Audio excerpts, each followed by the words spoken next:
there are things that we can pray effectively. It depends.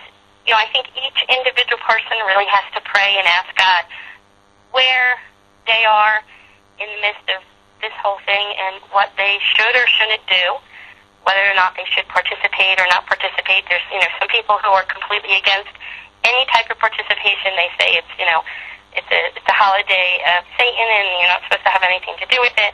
And there's others who think that it's okay to be part of certain things. And whatever you do, I think that we should certainly go forth in prayer to see what God really wants us to do and what the Spirit will reveal to us.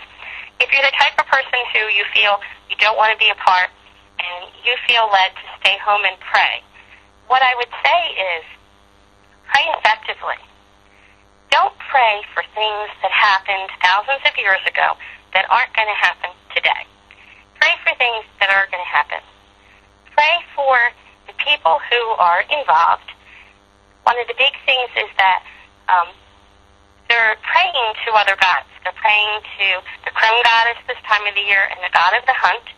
They're not praying to some Samhain god. They're praying to the god of the hunt.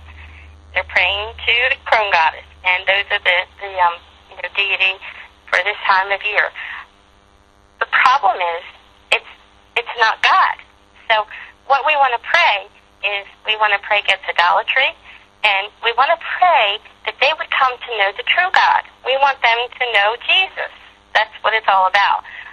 So when we're praying for them, we want them to come to a knowledge of the true God, is what we want them to come to, that place. We also want them to come to seek God for knowledge. Rather than to look for divination and try to find answers from other sources, we want them to realize and to come to a point that the only true source that we can come to is God. So we want them to come to Him for knowledge. And then the other thing that we want to keep in prayer is that, they do communicate with those that they think that are loved ones that have passed on. But Scripture tells us that, there is no coming back and forth. And so what we want to do is we want to pray against that. We want them to come to a knowledge of the death of Jesus and how, it was His death and through His resurrection that we can live. Because it is a time of the year when, death and darkness is all around. We want to bring the light of Jesus. We want Jesus' light to shine. We want His love to shine. So if we're going to stay home and pray for things that are effective. It's not going to do any good if you're praying for things that happened hundreds of years ago if it's not what's happening today. So I think that that's something that I think is really important.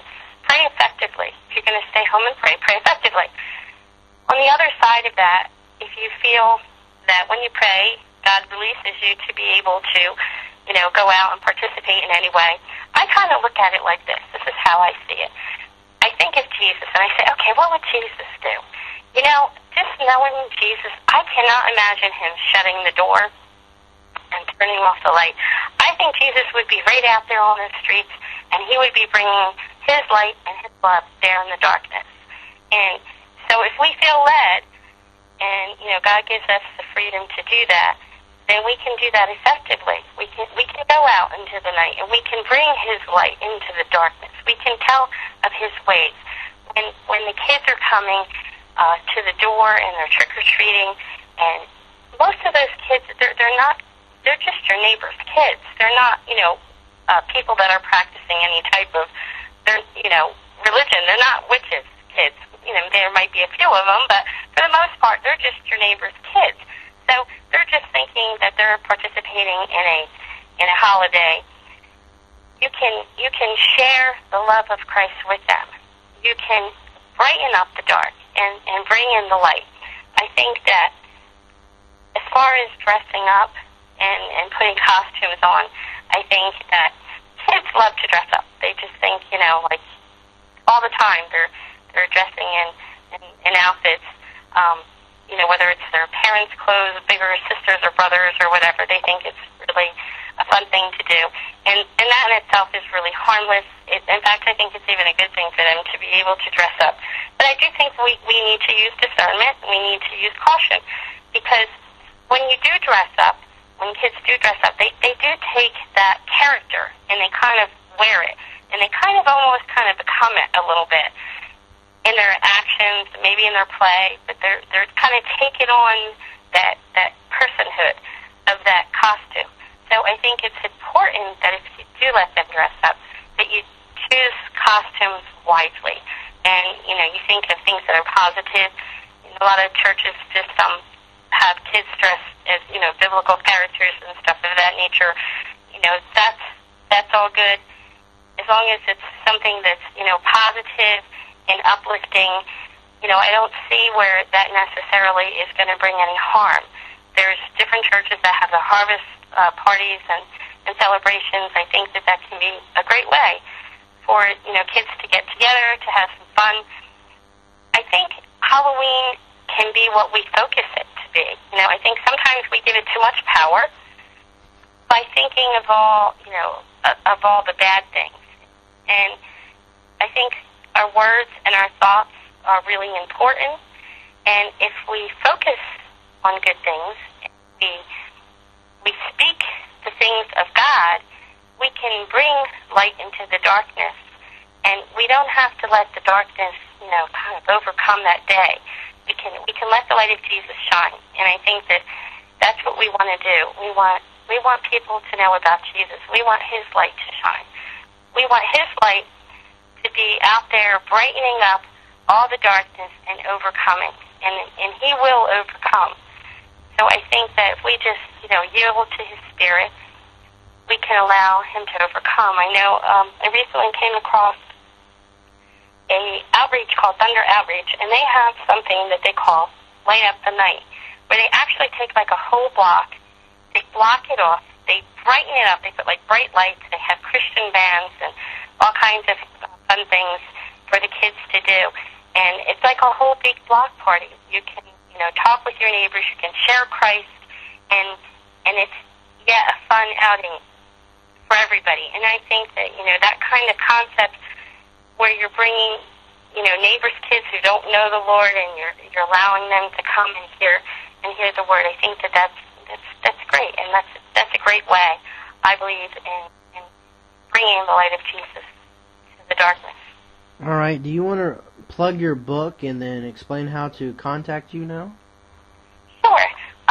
The book that I wrote is called Taken from the Night. It is a testimony of my walk out of Christianity and into witchcraft and back again, so it's kind of a full circle. It goes through the whole journey, and it is in the process of I'm searching for a publisher at this time, so if anyone is a publisher, I'm looking for someone to publish the book. If not, we will be self-publishing. You can contact me at my website. It is takenfromthenight.com. And the book is there, and all information about the book, as well as contact information. So, takenfromthenight.com, as well as on Facebook, you can find takenfromthenight.com as a fan page. And I just encourage everybody to come and check it out. All right, and for a closing statement to the people that have been involved with the occult and the Wiccans that have listened to this interview, what would be your final words to them today? To the Wiccans, I would say that, you know, I would just have to really say it first, to forgive us, meaning Christians, when we come across with an approach that is, you know, trying to infringe on something that you feel honestly that you're a part of, that you believe is a good thing. And a lot of people mean well, and I know that they do it all the wrong way, but their intention is good. And to try to just kind of see it that, you know, the heart is good, it's just maybe the way about it is not quite the right way.